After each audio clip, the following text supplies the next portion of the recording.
Good morning, guys. So this is the tapestry that I worked on yesterday.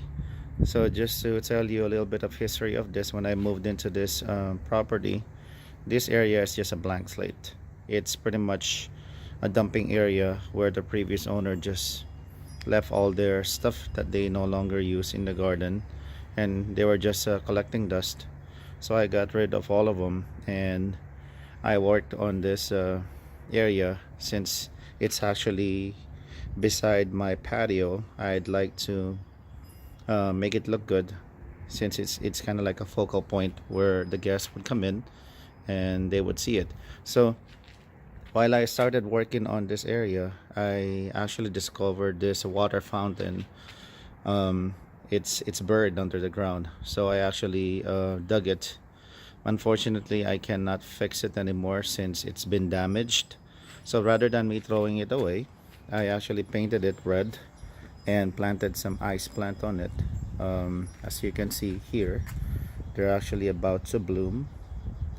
And yellow is just really a good contrast of red, which is also happens to be my favorite color besides blue.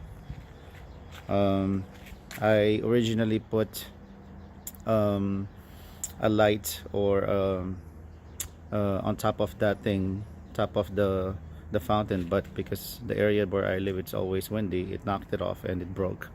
So I just replaced it with aeonium rose, and it looks happy on top, on the very top of the fountain there. It's growing beautifully. And in the corner I planted a rather large stick on fire, so when this one grows up it's gonna look really nice. Here I have a bucket of succulents that I also put beside the fountain to add more colors on it. And here, this is where I put my Dusty Miller, and this is a Kalanchoe. The one down there is it's an aloe, but it looks kind of like a reddish bluish kind. I don't know what their name is. This is where I planted the aloe that I got from the farm, which is about to bloom soon. Here's a Kalanchoe and another Kalanchoe down there. These are African daisies. They're not succulents, or the typical plants that I would plant, but these are gorgeous. So I also placed them here.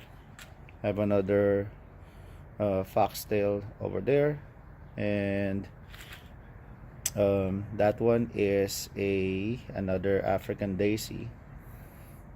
So there's two of them that I put in there. Another Kalanchoe there and a small aeonium.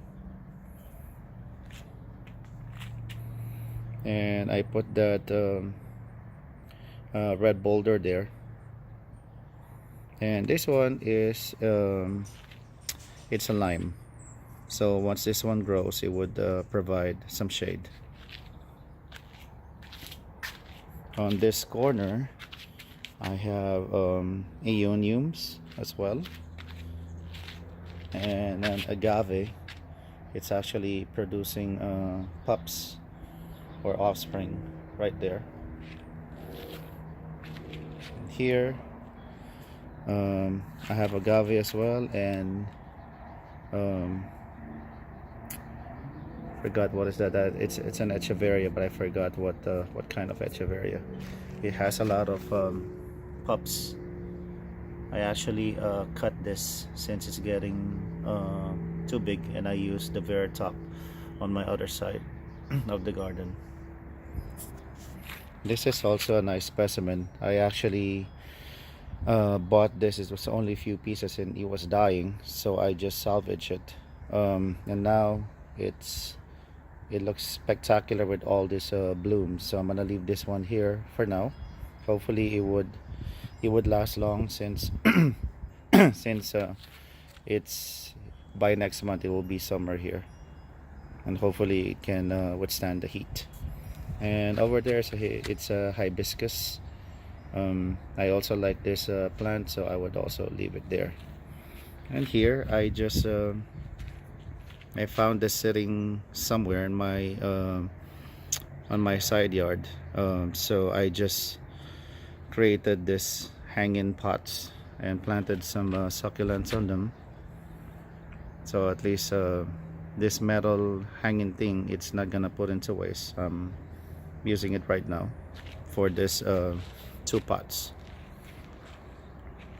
And I also created the topsy-turvy here, and I'm still working on some other plants in my garden, but this is how it is.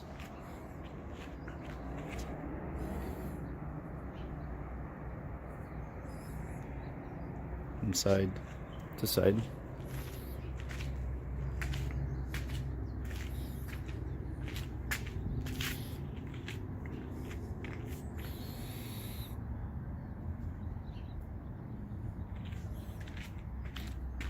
I put some river rocks around it, since it's a lot of red and a lot of colors.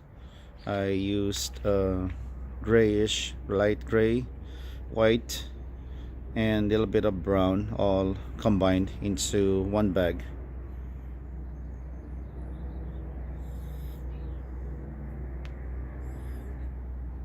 So there's my work.